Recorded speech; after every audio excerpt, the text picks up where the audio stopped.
마태복음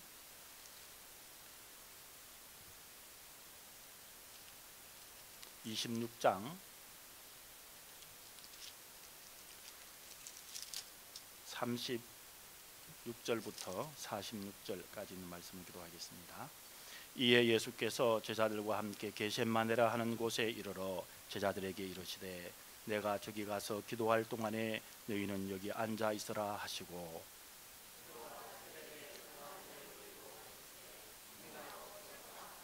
이에 말씀하시되 내 마음이 매우 고민하여 죽게 되었으니 너희는 여기 머물러 나와 함께 깨어 있으라 하시고,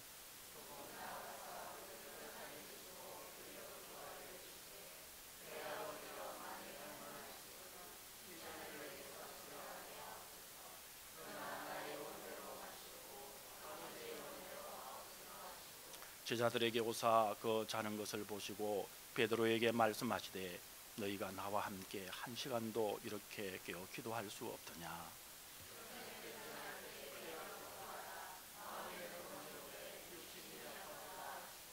다시 두 번째 나아가 기도하여 이르시되 내 아버지여, 만일 내가 마시지 않고는 이 잔이 내게서 지나갈 수 없거든 아버지의 원대로 되기를 원하나이다 하시고,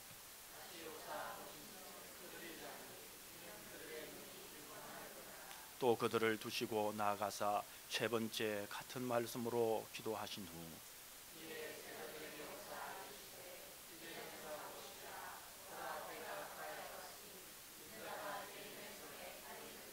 다시 읽겠습니다. 일어나라, 함께 가자. 보라, 나를 파는 자가 가까이 왔느니라. 아멘. 여러분, 우리가 지금은 사순절 기간을 여러분 보내고 있습니다. 이 사순절이라는 것은 우리 예수님께서 인류를 구원하시고자 겪으신 이 고난과 부활을 기억하기 위해서 우리가 부활 전 40일을 경건하게 지내는 기간을 말씀하고 있습니다.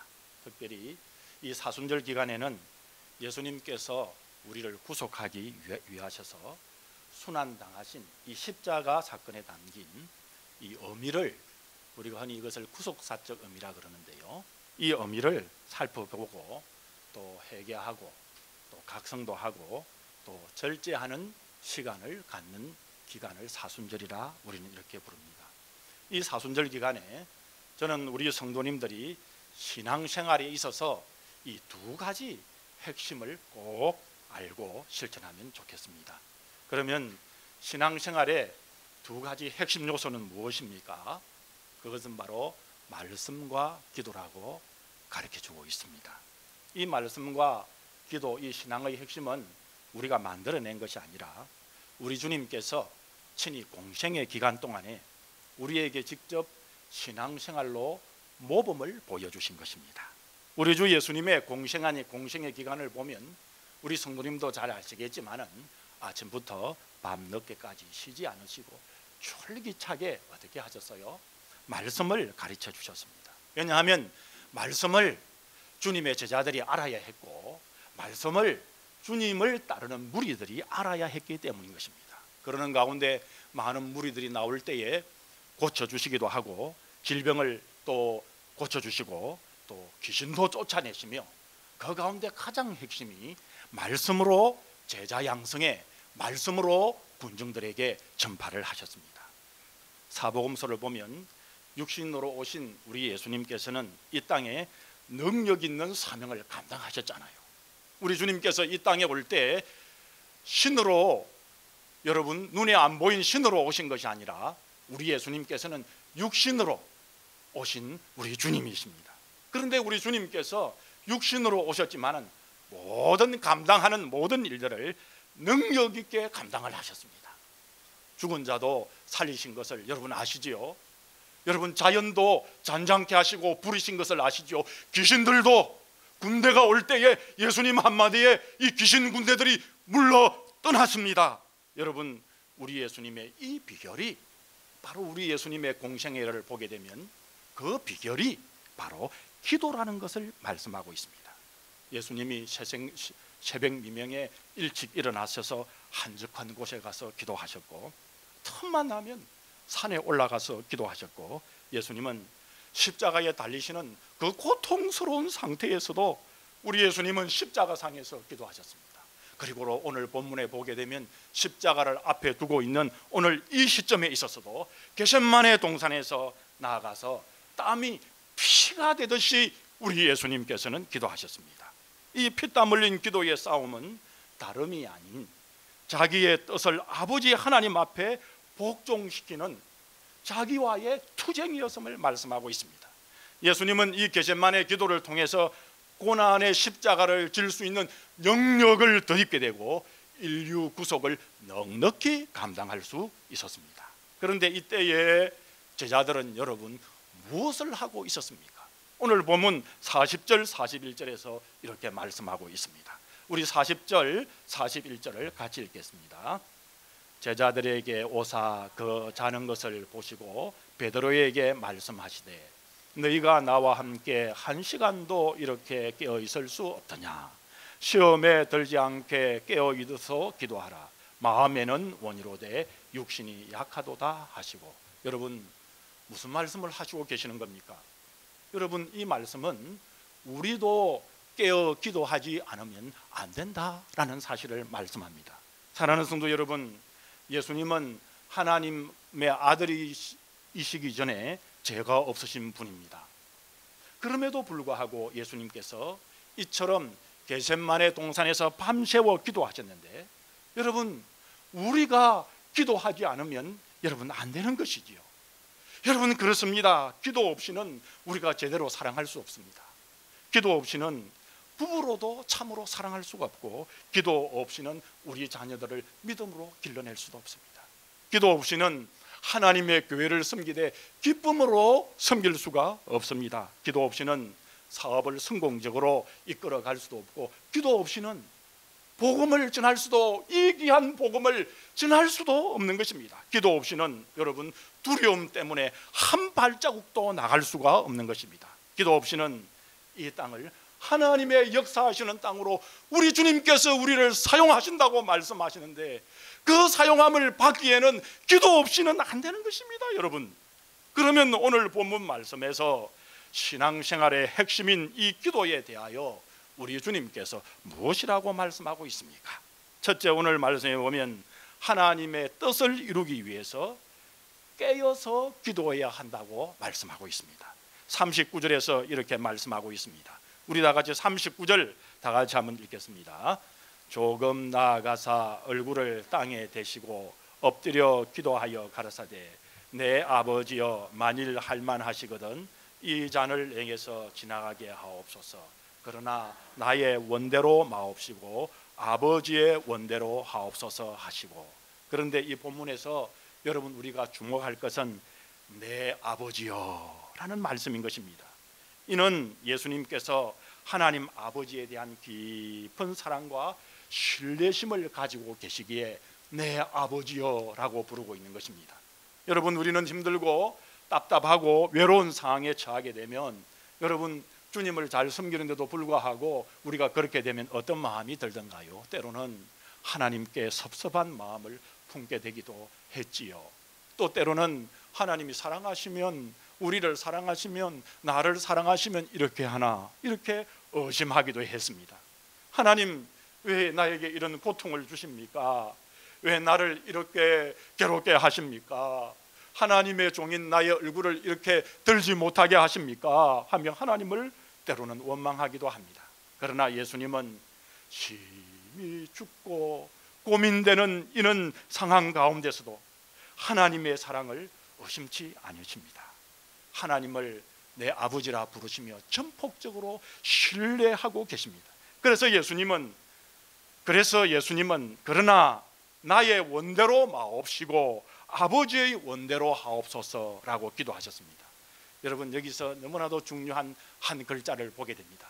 여러분 그것은 바로 그러나라는 매우 중요한 단어입니다. 이는 자기 중심에서 아버지 하나님의 중심으로 옮겨간 것을 말합니다. 이것은 육신에서 영적인 것으로 전환된 것을 말씀하고 있습니다. 예수님의 심한 정신적인 고통 가운데서도 예수님은 자신을 기쁘시게 하기보다 아버지 하나님을 기쁘시게 하고자 하는 하나님 아버지의 뜻을 구하고 있는 것입니다. 예수님의 겟세마네 기도는 십자가를 회피하고자 하는 기도가 아니라 오히려 이를 적극적으로 감당하기 위해서 드리는 기도였습니다.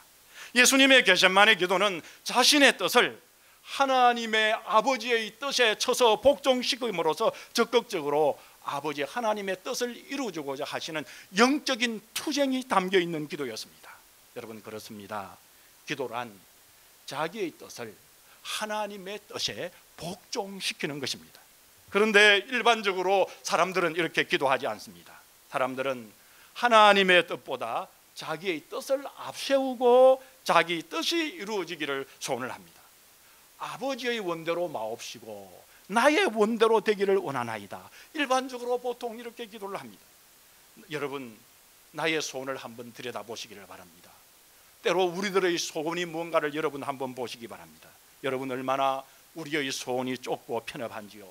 여러분, 불완전한 것으로서 하나님의 뜻은 크고 원대하고 완전합니다.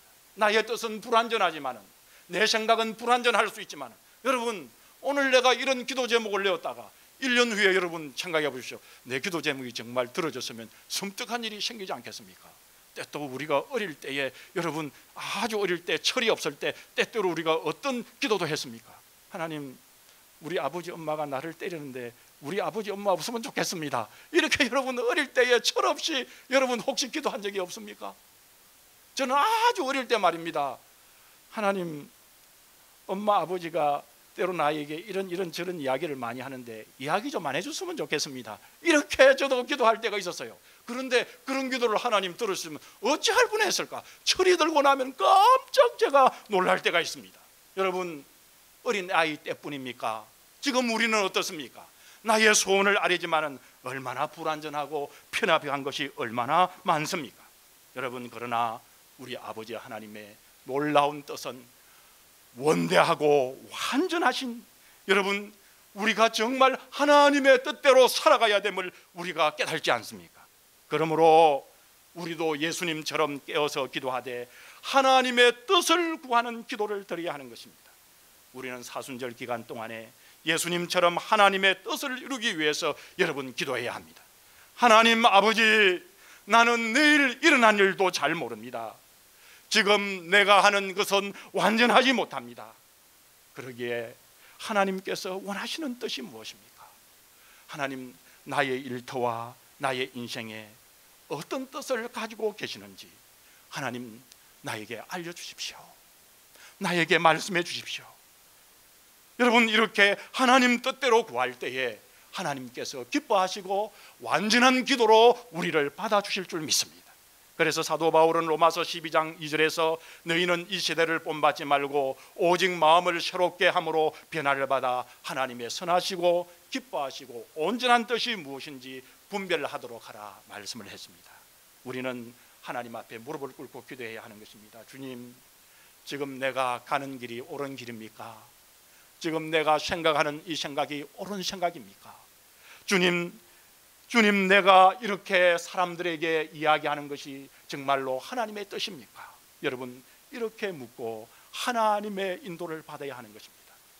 하나님의 인도와 지시를 받고 그 말씀을 드려야 합니다. 그리하면 우리의 모든 형편과 사정을 아시는 주님은 우리에게 분명히 말씀해 주십니다. 내가 가야 될 길을 말씀하시고 내가 해야 될 결정을 말씀하시고, 그리고 난 다음에는 하나님께서 내가 가는 길과 내가 가는 결정을 평강 가운데서 넉넉하게 축복 가운데 인도해 주실 줄 믿습니다. 여러분, 그 말씀을 듣고 행하는 사람은 후회함이 없을 줄 믿습니다. 때로는 인내하며 하나님의 뜻을 이루어 드릴 수 있는 것입니다. 저희 아내는 지금까지 저와 한 30년을 살면서 단 한 번도 저와 결혼을 후회하거나 그리고는 결혼하는 거 물려주십시오 하나님, 그렇게 기도한 적이 없답니다. 그렇게 생각한 적이 없답니다. 지금도 저희 아내는 남편인 제가 무엇이 좋은지 머리끝부터 발끝까지 좋다고 합니다. 여러분, 저희 아내의 말이 믿어집니까? 그러면 어떤 분은 목사님, 얼마나 목사님이 사모님한테 잘해줘가지고 그렇게 생각을 할까요? 그러겠지만은 저는 저희 아내에게 특별하게 다른 사람처럼 특별하게 못 해주는 것도 없지만 특별하게 저희 아내에게 잘해주는 것도 하나도 없습니다. 제가 캐나다에 오기까지 저 아내의 생일도 제대로 한번 못 챙겨준 사람입니다. 결혼기념일도 제대로 한번 못 챙겨준 사람입니다. 여러분, 특별히 잘해준 것 없습니다. 그런데 저희 아내가 저와 30년을 살면서 단 한 번도 결혼한 걸 후회한 적이 없다 그러고, 남편인 제가 머리끝부터 발끝까지 좋다고 왜 할까요? 사실 저와 저희 아내는 고등학교 때 교회 친구였습니다. 같은 학년의 친구였습니다. 고등학교를 졸업하고 제가 대학 2학년 때 저희 집 사람에게 프로포즈를 하고는 1년 동안 그의 매일 한 통의 편지를 했습니다. 1년 동안 365번의 5장의 편지를 한 것이지요. 뭐 딱 그렇지는 않지만 매일매일 편지를 했습니다. 원래 친구였기 때문에 아무리 제가 사랑의 편지를 보내도 저희 아내는 남녀 간의 사랑을 느끼지 못했다는 거예요. 예를 들면 썸을 타지 않았다는 겁니다. 왜냐하면 친구가 그렇게 하니까. 그런데 어느 날 편지가 안 오더라는 것입니다. 어느 날 편지가 뚝 끊긴 거예요. 그것이 몇 달이 흐르고, 그런데 저희 아내는 그만 편지를 보내던 제가 그렇게 궁금해지더라는 것입니다. 그렇게 궁금해지는 순간 보고 싶어서 어쩔 줄을 몰라 하면서 이것이 사랑이구나 생각을 하게 되었답니다. 그래서 하나님께 기도했답니다. 하나님, 이제 제가 대학 4학년이라서 약사고시를 봐야 하는데 만약에 성문이가 나의 남편이 될 사람이라면 약사고시를 보고 난 그날 성문이의 편지가, 이 사랑의 편지가 나의 책상 위에 놓이게 해 주시기를 바랍니다.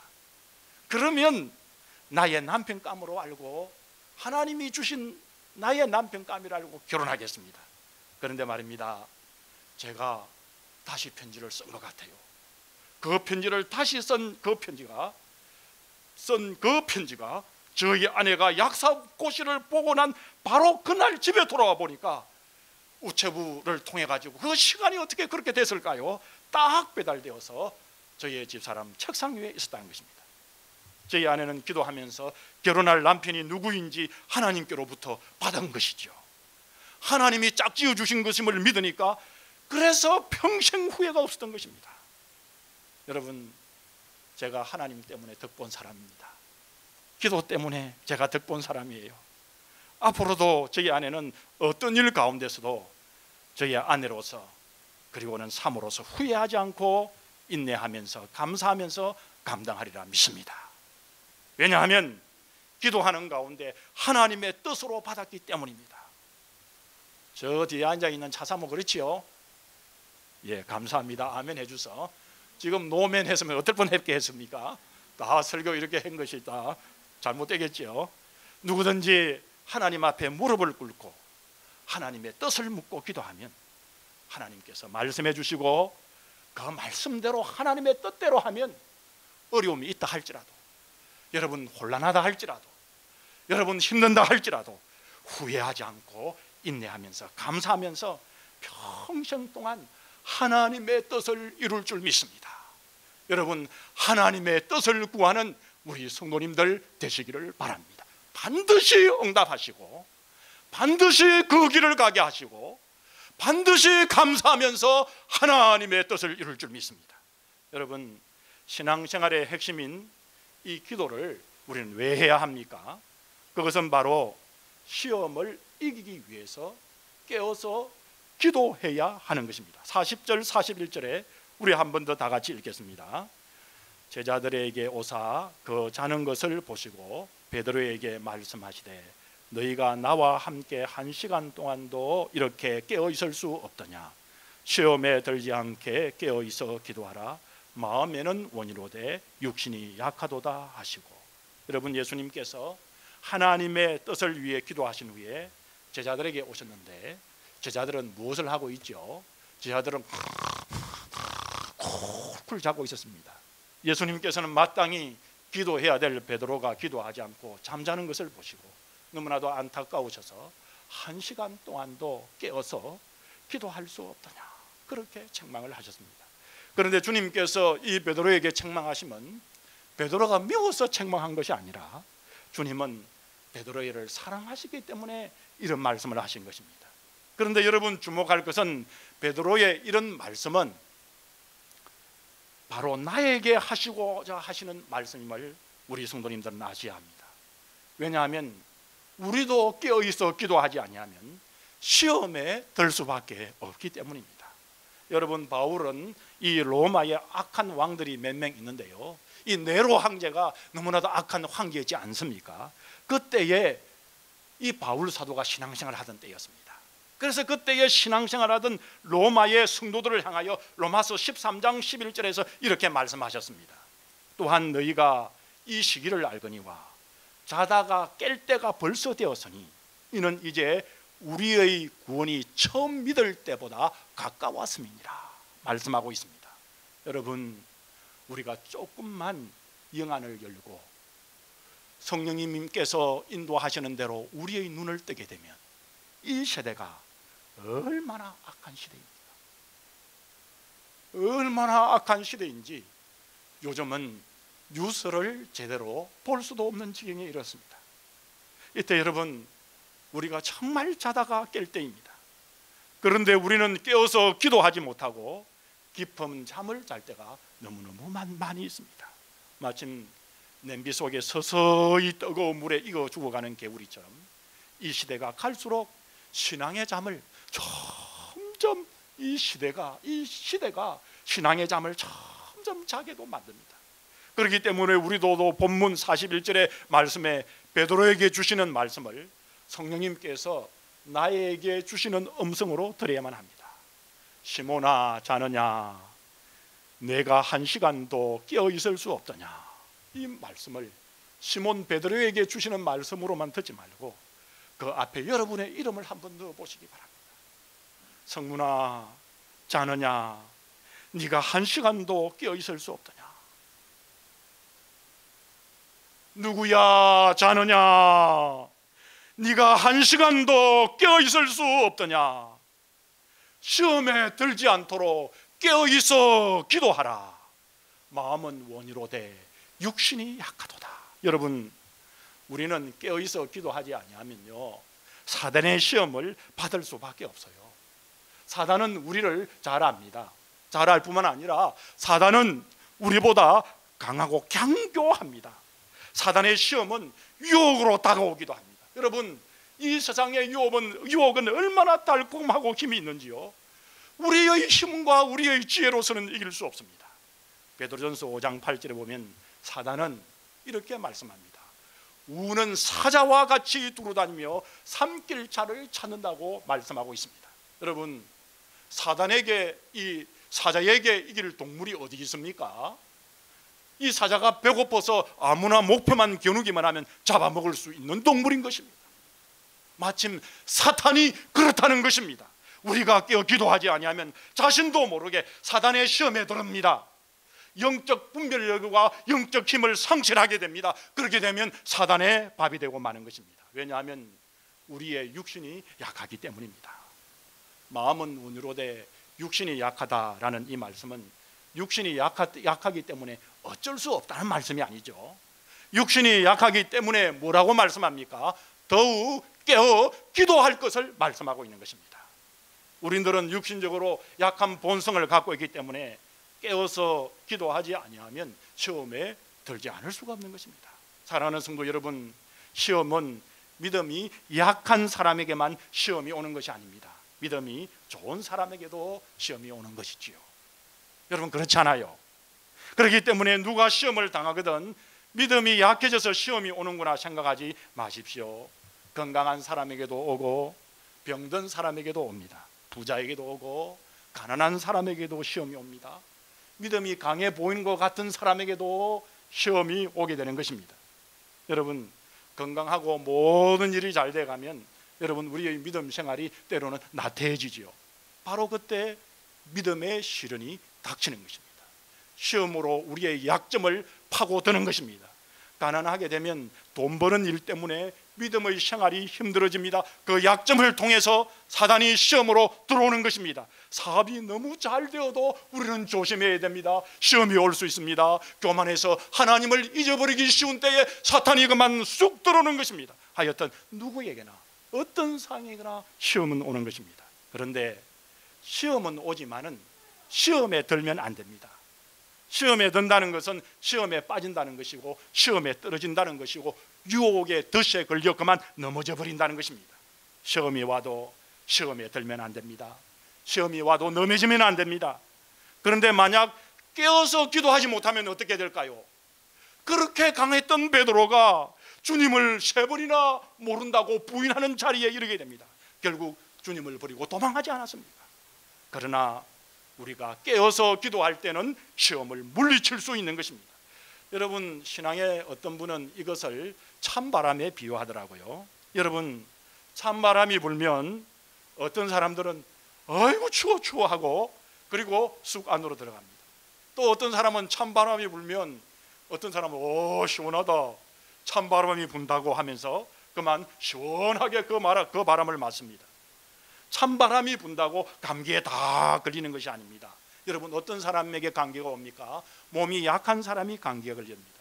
면역성이 약한 사람이 감기에 걸리는 것입니다. 지금 전 세계가 벌벌 뜨는 이 우한 코로나 바이러스도 여러분 사실은 80% 이상은 그냥 스쳐 지나간다고 합니다. 그냥 우한 코로나 바이러스가 그냥 있다고 해서 다 걸리는 것이 아니라는 것입니다. 80%의 사람들은 그것을 스쳐 지나가는 것입니다. 어떤 사람에게 스쳐 지나갑니까?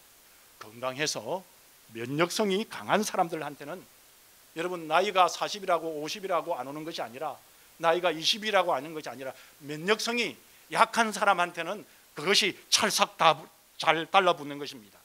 건강해서 면역성이 강한 사람한테는 이 악질적인 우한 코로나 바이러스도 손을 못 대고 지나가지만은 평소에 기존 질환이 있어서 면역성이 약한 사람에게는 아이고 잘됐다 하면서 찰싹 달라붙어서 괴롭히는 것입니다. 여러분, 시험거리가 오더라도 믿음이 강한 사람은 절대로 시험에 들지 않습니다. 넘어지지 않는 것입니다. 그러면 여러분, 어떤 사람이 여러분 믿음이 강한 사람입니까?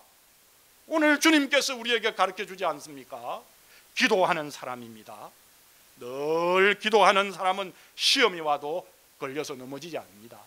시험이 오면 승리합니다. 아무리 큰 시험이 온다 할지라도 늘 깨어서 기도하는 사람은 시험에 이길 수가 있는 것입니다. 승리할 수 있는 것입니다. 주님을 보십시오, 여러분. 주님께서 겟세마네 동산에서 기도를 통하여 시험을 이겨내신 것처럼 우리도 이겨낼 수 있습니다. 아무리 강한 베드로였지만 주님 주는 죽는데 따라갈 수 있습니다. 이 본문 앞에 보면 강하게 외쳤던 사나이 중에 이 사나이 이 베드로가 여러분 깨어 기도하지 않을 때 시험에 걸려서 넘어졌지 않습니까? 여러분, 우리는 규칙적으로 기도해야 합니다. 매일 새벽에 기도해야 되고 또 잠들기 전에 기도해야 되고 매일 정해진 시간에 여러분 시간을 정해놓고 규칙적으로 여러분 기도해야 됩니다. 기도는 여러분 우리가 밥을 먹는 것처럼 습관처럼 되어야 됩니다. 기도의 습관이 되어 있는 분들은 무슨 시험을 갑자기 만나면 어떻게 합니까? 아이고 내가 이 시험이 왔구나. 기도하는 가운데 깨어있어 기도하는 분은 그 시험이 들어오면 다른 사람이 나를 무시하거나 다른 사람이 어떤 서운하게 하거나 어떤 상황 속에서 그것에 벌렁 넘어지는 것이 아니라 아이고 이거 시험이 또 나에게 이렇게 붙는구나. 기도하면서 다 영적으로 눈이 떠서 그 시험을 이겨내는 것입니다. 여러분, 하나님께서 나의 이 순간에 나에게 이 시험을 이기도록 하시는구나. 여러분 깨어있어 기도하면 시험에 들지 않습니다. 오히려 시험을 통해서 더 성숙해질 수 있는 것입니다. 그래서 야고보 사도는 야고보 1장 2절 4절에서 내 형제들아 너희가 여러 가지 시험을 만나거든 온전히 어떻게 해라? 기쁘게 여기라. 이는 너희의 믿음의 시련이 인내를 만들어내는 줄을 너희가 알미라. 인내를 온전히 이루라. 이는 너희로 온전하여 구비하여 조금도 부족함이 없게 하려 함이라고 말씀했습니다. 기도하면서 여러분 시험을 이겨내 보셨죠? 기도하면서 시험을 이겨내면 우리의 신앙의 인격이 한 단계 더 업그레이드가 되는 것입니다. 계속 시험을 이겨내게 되면 우리는 점점 신앙의 인격이 성숙해지고 신앙의 인격이 아니라 점점 시험을 이겨내고 깨어서 기도하는 가운데 신앙의 신격으로 여러분 등단하게 되는 것입니다. 성장하게 되는 것입니다. 주님의 겟세마네 기도는 시험을 이기는 기도입니다. 시험을 이기는 길은 깨어 기도하는 길밖에 없는 것입니다. 기도함으로 승리할 수 있는 것입니다. 우울한 것도, 세상에 불어오는 고통의 바람도, 고난의 바람도, 환난의 바람도, 사업투의 바람도, 직장의 바람도, 나를 힘들게 하는 바람도 깨어서 기도하면 승리할 수 있는 것입니다. 여러분, 요즘 세계가 얼마나 우리를 피곤해하고 요즘에 일어나는 일들이 얼마나 우리를 두렵게 합니까? 여러분, 제가 그렇게 캐나다에 오래 살지는 않았지만은 한 19년을 캐나다에 살았는데요, 이 19년 동안 캐나다에 살면서 정말 보지 못한 풍경들을 요즘 보고 있습니다. 이렇게 평화로웠던 캐나다가 제가 19년 살면서 이런 현상들이 일어나는 모습을 저는 19년 동안 보지를 못했습니다. 그 TV 카메라에서 이렇게 잡혀가지고 한 서양 할아버지가 인터뷰를 하는 것을 저는 들었습니다. 이 서양 할아버지가 3일 동안 코스코나 이런 데 가서 화장지를 사려고, 와시룸에 사는 화장지 있잖아요, 그 화장지 사려고 갔는데 3일이나 사지를 못한 겁니다. 자기가 가면 다 사가버린 거예요. 그 서양 할아버지는 조금 걸음도 느리고 동작도 느리지 않습니까? 여러분, 저는 그러려고 그런 것이 아니지만은 지난 토요일 날 교회 음식을 준비하기 위해서 코스코에 갔는데요, 근데 코스코에 줄을 쫙 서 있는 게 별천지가 일어났나, 저는 그때까지 몰랐거든요. 별천지가 일어났나, 줄을 쫙 서 있는데 그냥 문 열기 전에 막 줄을 서 있는 거예요. 그리고는 사람들이 줄을 열자마자 우르르 뛰어가는 거예요. 그래서 저희 집사람과 저는 왜 그렇게 사람들이 서 있냐, 다 들어가고 나면 들어가자 해서 차에서 오히려 쉬었습니다. 15분 30분 있어도 줄이 안 줄어드는 거예요. 아이고, 이러다가는 시장 못 보겠다 싶어서 뒤에 또 줄을 서서 이렇게 들어간 적이 있습니다. 지금 캐나다가 별천지가 되는 세상으로 전혀 보지 못했던 모습으로 지금 바뀌고, 이 할아버지가요, 연세 많은 서양 할아버지가 울면서 이야기를 하는 겁니다. 화장지 6통만 있으면 한 달 이상도 쓰는데 왜 사람들이 이렇게 화장지를 한꺼번에 많이 사가지고 가는입니까? 그러면서 자기 집에는 화장지가 다 떨어졌다는 거예요. 근데 요즘 우리 캐나다 서양집에 보통 보면 비데가 없지 않습니까? 그러면 화장지가 없으면 못 가라, 뭐 화장지가 없어요. 그러면서 울면서 인터뷰하는, 캐나다 19년 동안 살면서 보지 못했던 이런 풍경을 지금 우리가 보고 있습니다. 세상의 모든 사람들이 피곤해하고 두려워하고 불안한 때에 우리 성도님들이시여, 우리는 우리 주님을 바라보십시다. 하나님이 이 상황을 통해서 우리에게 무엇을 말씀하시려고 하는지, 여러분, 이 세상을 따라서 덩달아 두려워하지 말고 우리 예수님께서 십자가를 앞에 놓고 그 무섭고 무시무시한 육신으로 오신 우리 주님의 그 십자가는 정말 어려운 십자가입니다. 그냥 눈에 안 보이는 신으로 오신 것이 아닙니다. 우리 예수님은 육신으로 오셨기에 물론 하나님으로 오셨지만 육신으로 마땅히 감당해야 될 무슨 무시무시한 그 십자가를 앞에 놓고 우리 예수님께서도 겟세마네 동산에서 땀이 피가 되듯이 기도했다고 말씀하고 있습니다. 여러분, 오늘 예수님께서는 우리에게 말씀하고 있습니다. 베드로에게 말씀한 것은, 제자들에게 말씀한 것은 바로 우리에게도 말씀함을 믿습니다. 깨어있어 기도하라. 여러분, 이 사순절에 우리 주님께서 우리에게 주시는 말씀임을 믿습니다. 여러분, 그 후 베드로가 이 사실을 깨달았습니다. 그래서 베드로는 깨어있어 기도하라고 그분도 말씀하시면서 베드로는 다시는 시험에 떨어지지 아니하고 십자가를 거꾸로 감당하는 귀한 종이 되었던 것을, 귀한 사도가 되었다는 것을 우리는 알고 있습니다. 여러분, 우리가 깨어있어 기도하면 어려운 환난의 때인 지금 우리들도 얼마든지 오늘 이 세상을 이기고 하나님의 일을 넉넉히 감당할 수 있는 우리 성도님들이 될 줄 믿습니다. 여러분, 이 사순절 기간에 주님이 드렸던 이 겟세마네의 이 땀이 피가 되는 기도를 우리도 깨어있어 온전히 드림으로써 여러분, 오늘 이 환난의 때, 어려운 때 여러분 더 큰 한란과 더 큰 어려움이 우리들의 세대에 앞으로 있을지도 모릅니다. 여러분, 주님의 말씀을 통해서 주시는 귀한 이 말씀과 또 기도로 여러분 이 어려운 때를 승리하는 우리 말씀의 성도님들이 되시기를 주님의 이름으로 축복합니다. 다 같이 기도하겠습니다.